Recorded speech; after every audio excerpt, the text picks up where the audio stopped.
Hello! Aujourd'hui, dans cet épisode de podcast, je te partage ce que je retiens de ma culpabilité à gagner moins d'argent que mon conjoint et je te donne des clés pour dissocier ta valeur de ton compte en banque afin de t'autoriser à te reposer sans culpabiliser.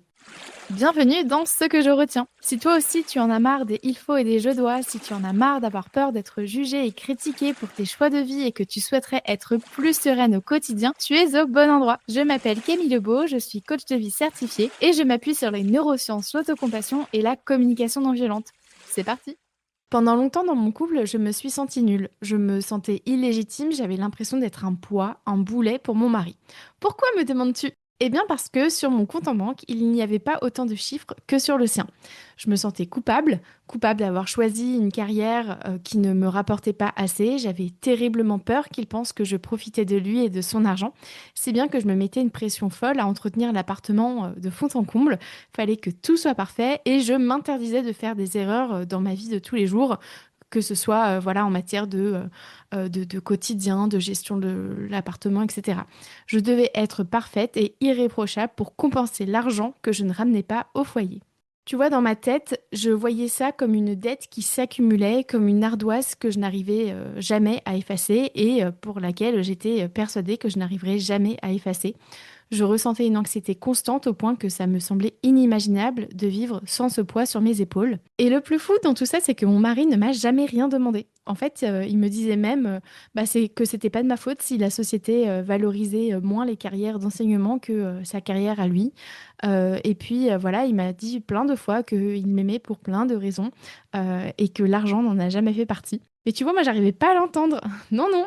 Pour moi, son amour était forcément conditionné à ma contribution matérielle au sein du foyer. Alors, que ce soit dans mon couple, dans ma famille ou avec mes amis, je finissais par croire que la première chose qu'on voyait chez moi, c'était le salaire insuffisant que je gagnais. Et donc, ce que je retiens de ma culpabilité à gagner moins d'argent que mon conjoint, c'est que l'argent est un outil pour vivre et non pas une unité de mesure pour définir notre propre valeur. Alors, avant de voir comment sortir de ce cercle vicieux, j'ai besoin qu'on s'arrête un instant sur ce qui se joue réellement. Parce que si tu te sens coupable aujourd'hui, ce n'est pas parce que tu fais quelque chose de mal, non, non, non, c'est parce que tu vis dans un système patriarcal. Voilà, voilà, on aime, on adore. Alors, pas tant, en fait, hein, puisque le fait de vivre dans une société patriarcale, ça veut dire qu'on valorise plus volontiers ce que font les hommes. Ils occupent plus généralement des postes à haute responsabilité, et on le sait, l'inégalité salariale, c'est une réalité concrète. Parallèlement, nous les femmes, on a été éduquées depuis le plus jeune âge à être celles qui prennent soin, celles dans le sacrifice, celles qui veillent au bien-être des autres. Et finalement, la société nous le fait bien comprendre, hein. C'est exactement pour ça que nous les femmes, on est moins bien payées, on attend tout ça de nous, on attend qu'on s'investisse, on attend qu'on se sacrifie, on attend qu'on prenne soin des autres, mais par contre, on n'est absolument pas rémunéré à la hauteur de notre investissement. Et donc, forcément, ça se voit au moment de la feuille de paye, ça se voit sur notre propre compte bancaire. Et donc, tout ce système-là nous amène aussi, du coup, de la culpabilité parasite. Cette culpabilité, elle vient s'appuyer sur un mécanisme que tu connais bien si tu m'écoutes souvent. C'est le syndrome de la bonne élève. Inconsciemment, on se dit que pour être aimé, pour être une bonne compagne, on doit être irréprochable. On se met une pression folle pour que tout soit parfait, l'appartement, l'organisation, le quotidien. C'est comme si on essayait de présenter un bulletin de notes exemplaire à notre conjoint pour compenser le fait que la ligne salaire n'est pas aussi haute que ce qu'on voudrait. Et du coup, on s'interdit l'erreur parce qu'on a l'impression que notre légitimité est déjà entamée par notre plus petit salaire. Donc pour redire les choses plus clairement, on est dans une société de production, d'ultra-performance, donc il faut toujours produire, et on est récompensé par un salaire, mais le problème, c'est que nous, en tant que femmes, on attend qu'on soit au service de l'autre, dans le sacrifice, qu'on prenne soin, mais par contre, le salaire ne suit pas. Voilà, et nous, on nous fait culpabiliser, hein, la société, de ne pas pouvoir contribuer autant que ce qu'on voudrait au foyer, alors que c'est le problème même de la société. C'est la société qui a décidé elle-même qu'on ne pourrait pas gagner autant qu'un homme. Voilà. Et donc, comme on nous fout ça dans le crâne depuis qu'on est petite, eh bien, on se sent coupable de ne pas gagner autant, de ne pas contribuer autant financièrement que ce que font nos mecs. Et c'est précisément là que le piège se referme. On se dit, puisque mon salaire est plus petit, je vais équilibrer la balance en étant la fée du logis, en étant la maman parfaite. Mais c'est oublier une donnée essentielle, à savoir le travail invisible non rémunéré. Rappelle-toi ce chiffre de l'INSEE, et je te mets toutes mes sources dans les notes de cet épisode. Les femmes consacrent déjà 1h30 de plus par jour aux tâches domestiques que les hommes. Même s'il ne génère pas de virement bancaire, hein, il est bien réel et il a une valeur immense. Ce n'est pas parce qu'il n'y a pas de fiche de paye pour la gestion des rendez-vous du pédiatre, voilà, pour la planification des repas, que ce travail n'est pas légitime. Ta fatigue mentale et ta fatigue physique, elles ne font pas la différence. D'accord? Tu n'es pas un robot, c'est normal que tu fatigues, que tu gagnes de l'argent ou non. C'est pour ça qu'il est primordial d'ancrer cette idée. Ce n'est pas parce que tu gagnes moins que tu fais moins, et ce n'est pas parce que tu gagnes moins que tu dois faire plus. Pour vraiment intégrer ça, on a besoin de déconstruire ce que ton salaire raconte de toi. Si tu gagnes 10 et que lui, là, ton conjoint, il gagne 20, qu'est-ce que ça dit de ta valeur en tant qu'être humain? Absolument rien. Voilà, ça y est, j'ai dit, je t'ai même pas laissé le temps de réfléchir. Ça ne dit absolument rien de ta valeur. Ton salaire ne reflète ni ta capacité à être aimé, ni ta générosité, ni ton humour, ni l'ami extraordinaire que tu es. Ton compte en banque n'est qu'un outil technique. Ce n'est en aucun cas un baromètre de ta valeur intrinsèque. Ceci étant dit, il est tout à fait humain de ressentir de la colère ou de l'injustice face à cette société patriarcale et sexiste. Mais j'ai envie de te dire une autre chose avec beaucoup de tendresse. À la fin de la journée, il n'y a que toi qui ressens ta fatigue. Il n'y a que ta santé qui pâtit quand tu décides de t'épuiser pour compenser cet écart de salaire. Quand tu t'imposes d'en faire plus, tu ne te rends pas service et tu ne rends pas service à ton couple. En fait, là, tu cultives du ressentiment, tu accumules une amertume envers ton conjoint et c'est là que tu finis par exploser. Souviens-toi, on en a parlé dans l'épisode 133. Or, c'est important de garder en tête que ton couple, ce n'est pas une transaction commerciale. Ce n'est pas parce qu'une personne apporte plus d'argent à la maison qu'elle a le droit de décider des règles ou de ton temps de repos. Tu es une partenaire, tu n'es pas une employée de maison qui doit rembourser sa présence en se sacrifiant. Un bébé, quand il vient au monde, il ne contribue à rien matériellement. D'accord? Il ne rapporte pas d'argent, il ne fait pas la vaisselle, il ne gère aucune charge mentale. Voilà, c'est juste un bébé qui pleure, qui a faim, qui a pipi et compagnie. Et pourtant, est-ce qu'on remet en question son droit d'être aimé, son droit au repos, son droit à la tendresse? Bien sûr que non. Sa valeur est intrinsèque. Eh bien, toi, c'est la même chose. Ta valeur ne s'est pas évaporée le jour où tu as reçu ton premier bulletin de paye. Et donc, si toi aussi tu souhaites dissocier ta valeur de ton compte en banque et enfin t'autoriser à te reposer sans culpabiliser, voici ce que je te propose. Tout d'abord, appuie-toi sur ma méthodologie clarté, connexion et confiance. Alors, la première étape, c'est la clarté. Le but ici est de mettre en lumière tes croyances sur l'argent. Donc, prends de quoi noter et demande-toi, qu'est-ce que je pense vraiment de l'argent? Ça veut dire quoi pour moi gagner beaucoup ou gagner peu d'argent? Ça veut dire quoi pour moi gagner assez d'argent? Qu'est-ce que je pense de moi quand je gagne peu d'argent? Qu'est-ce que je pense de moi quand je gagne beaucoup d'argent? Qu'est-ce que j'imagine que les autres pensent de moi à travers ce chiffre? Est-ce une réalité ou est-ce une projection de mes propres peurs? La deuxième étape, c'est la connexion.